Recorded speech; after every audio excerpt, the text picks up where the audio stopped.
Hi everyone, welcome to Kairos Moments. My name is Belle. And for this episode, let's talk about don't quit just because the season is hard. Keep going. Difficult season don't last, but persistence does. Ecclesiastes chapter 3 verse 1, there's a time for everything and a season for every activity under heaven. So keep going my friends, patuloy ka lang kahit na nahihirapan ka, kahit feeling mo ay wala ng pag-asa because at the end of the tunnel, lagi pa rin naman may liwanag sa ating buhay for as long as we put our trust in the Lord. Now, let me share my testimony with you. When I was studying in college, nung 4th year college, ako at ang aking sister, and I may consider that moment na isa sa lowest season din ng aming buhay. Because financially, grabe kami nag-struggle. Talagang pahirapan. Pati yung tuition namin kasi during the time, hindi pa libre ang tuition even if I and my sister were studying sa isang state college already, pero hindi libre yung tuition. So, nung first year college, okay. Tapos nung second year, medyo pahirap-hirap na. I'm not talking about sa academic, but I'm talking about sa financial, even sa lifestyle namin na magkakapatid because I am the eldest sa magkakapatid and broken family kami. So, pag third year college, mas lalong pahirap dahil mas dumami yung ambagan sa school. At the same time, ay palapit na kami mag-OJT. Though I was working and ang aking kapatid ay may mga sidelines, but because sabi ko nga sa iba kong testimony ay produkto kami ng broken family, so we really have to strive. And yung lola namin yung nagpalaki sa amin. Tapos, I remember ang isa sa moment, mas lalong naging mahirap nung malapit na kami graduate ng college. So, naalala ko lang ang laging sinasabi ng aking lola, magpatuloy ka lang. I will translate in Tagalog, may awa ang Diyos, patuloy ka lang, lagi ka lang magtiwala sa Diyos at kahit anong mangyari, ay huwag kang magkompromiso. So I praise God for the life of our grandmother who keeps on reminding us na huwag mag-compromise kahit na mahirap, kahit na nahihirapan. So we just keep on going. Tapos, nung time na, kasi nga working student ako, so nung time na na walang-wala talaga kami, I decided kasi magbabayad kami ng tuition namin na magkapatid. Tapos deadline na, and hindi kami papatake noon ng exam kasi wala pa noon na ng mga yung batas ata na hindi mo pwedeng pigilan ng estudyante na hindi mag-take ng exam kapag walang pangbayad ng kanyang matrikula.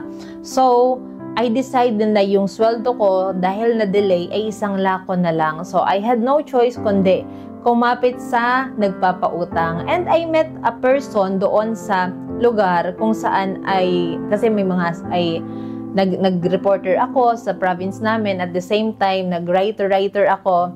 So, may mga racket ako sideline. And I praise God for that. Pagkatapos, yung nagpapautang doon, I met that guy, pinakilala sa akin na nagpapautang. So, sinangla ko yung sweldo ko nung time na yon. Sabi ko, just give me 3 days or 4 days. Alam naman niya yung payroll. So, babayaran ko siya once na makuha ko yung sweldo. Pero, so pinautang niya ako sa madaling salita. Kasi isa rin naman yun ata sa negosyo niya or sa kakilala niya. Pero nung time na nakuha ko na yung sweldo when I was about to pay that man, ay hindi niya ako pinabayad. And for me, it was already a miracle. I really praise God. So kahit anong insist ko, and in fact, nung time na hinahabol ko para lang bayaran ko, yung inutang ko sa kanya, ay ayaw niya ako pabayaran. So, pero that man was a stranger, and after that, we didn't have any contact, communication, text, or whatsoever until nung time na magpe-payroll na ulit doon sa place na yon sa pinagtrabahuan ko. So, nagkaroon kami ng communication and yung anak niya ay kasing edad ko rin nung time na yon. So, ngayon ay nung time na palapit na kami mag-graduate, he told me, and naalala ko, isa yon sa talagang sabi ko, Lord, paano kaya kami, fourth year college na kami, kaya ko pa ba mapag-aral ang sarili ko as well as yung kapatid ko? Makakagraduate ba talaga kami? Pero nakafocus ako sa Panginoon. And I remember nag-ano ako nun kasi nag-anchor ako. So, I was crying kapag commercial na hindi, of course, pasimple lang because talagang grabe yung struggle namin financially. Isipin yung pang tuition, isipin yung pangbili ng uniform pang OJT, hindi lang siguro halata nung time na yon, isipin yung pang araw-araw ng pagkain, pangbayad ng kuryente, pang baon. So, talagang kailangan namin mag-strive ng grabe. But of course, laging manalig sa Panginoon. And then that man told me, hindi ko makakalimutan ang sinabi niya. And hindi niya alam na ang heavy na ng heart ko. And I keep on praying to God, Lord, please sagutin mo naman ako, Lord. Kasi lahat ng ang sahod ko ay wala na, Lord. Kulang, Lord, sa panggastos namin sa araw-araw, pambayad ng kuryente, as well as ang nauna ko palang i-tuition yung kapatid ko, Lord, ang pan-tuition ko pa, ang mga ambagan pa sa school. And I felt that parang basta sobrang bigat. Tapos sabi sa akin ng taong yon, kasi parang neneng, no? Kapag, di ba 4th year college ka na, sabi sa akin, kapag malapit ka na, pag-graduate ka na kapag malapit ka na, yung mga nag-hiking, kapag malapit na sila sa tuktok sa summit ng mountain na kanilang hina-hike, mas lalong pahirap ng pahirap. The more na pataas ng pataas ang binabaybay mo, talagang pahirap na kasi malapit ka na doon sa summit. Now, just like you, dahil malapit ka na, yung dream mo na makapagtapos at ang kapatid mo ng pag-aaral, remember this, napakalapit mo na sa tagumpay. Keep going. So you see, kahit na ang daming reasons para mag-give up na rin kami nung time na yon. Kulang sa financial, broken family, kaliwat kanan yung needs, and feeling ko talagang grabe na struggle, talagang naman to, ang hirap-hirap ng buhay na to. But I focus on God, and the Lord sent someone who encouraged me to keep going.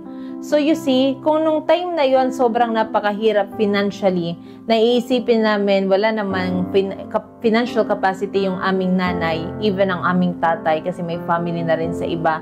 If we quit in that moment, baka hindi kami nakapagtapos ng pag-aaral. And not only because of what we did, it is because of the grace of God. So, brothers and sisters, my friends, ladies and gentlemen, can I encourage you? Don't quit. Kasi kahit na napakahirap na ngayon ang season mo, na feeling mo talagang napaka-dark na ng pinagdadaan mo, na wala nang kapag-asa, magpatuloy ka lang kasi baka mamaya yung pinagpe-pray mo na napakatagal na, andyan na pala, napakalapit mo na pala. So kung kailan papalapit ka na, kung kailan mararating mo na, and you want a result for what you are praying for, saka ka pa mag-quit. So please, don't quit and keep fighting for your dream. And always put your trust in the Lord, not only in ourselves, kasi we have limitations, but God doesn't have any limitation. So keep going, my friends. Now, reasons why we should not quit. Number 1, even in difficult season, ginagamit yan ng Panginoon to build our character, even the pain. Ini-stretch lalo ang ating strength. Sometimes it is through the pain na mas lalong nagpapalakas sa atin. Another, it is because, tandaan natin, hindi lahat ng pain ay pangit. It has a purpose. Hindi yan magtatapos na wala lang. Number 3, you're not alone. So don't think na even if na feeling mo hindi mo maramdaman ng Panginoon, or maybe walang taong nakapaligid sa you who are supporting you, always think about this one. Pwedeng hindi mo maramdaman ng Panginoon, but it doesn't mean that the Lord stopped working in your life. The Lord doesn't stop working. And He will remain faithful to His promises in your life. Pwedeng hindi mo maramdaman, but in that moment, na hindi mo maramdaman ang Diyos, lagi siyang kumikilos sa ating buhay. Pwedeng magbago nga ang feelings natin para sa Kanya. Magbago man, maging matamlay man tayo, minsan nanlalamig tayo, pero ang pagmamahal niya hindi magbabago sa atin. And another, it helps us sa way ng ating destiny. So, ang mga pain ng mga nakaraan natin or pinagdadaanan natin ngayon, those pains, God are using them to mold us, to shape us, to become a better person, not a bitter one. So we praise God sa pain na pinagdadaanan natin, sa difficult season, basta wag na wag ka lang magkikwit. Because the Lord is faithful. What He utters, He cannot and He will not alter. Because He remains faithful forever, magbago man ang panahon. Thank you, and to God be all the glory.